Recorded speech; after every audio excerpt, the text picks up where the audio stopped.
By now, you've probably seen this viral wrap hack trend online. It looked like fun, so we gave it a shot and created this massive breakfast tortilla wrap. We started by making pretty standard scrambled eggs. Melt butter in a pan and whisk your eggs together, then add to the pan followed by a couple pinches of salt and pepper to season them. Scramble the eggs with a spoon or spatula, then sprinkle in chopped chives, give the eggs another stir, and you're done. The next step is to heat the other fillings for your wrap.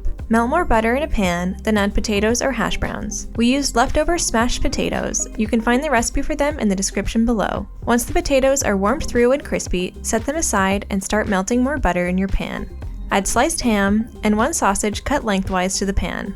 You could use bacon instead of ham, or breakfast sausages instead of this German sausage that we used. The fillings are completely up to you. Once the meat is heated through and crispy, you're ready to start assembling. Cut a slit from the center of your tortilla to the bottom edge. Add cheddar cheese on half and mozzarella on the other, then add the potatoes, eggs, ham, and sausage into their own quadrants. Sprinkle chives over everything and start folding from the bottom left quarter up, then to the right, and finally down to complete the wrap.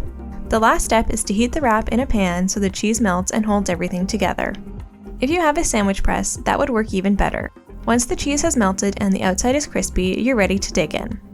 Let us know if you want to see more wrap hack creations in the future, and subscribe to Dished for more viral recipe videos.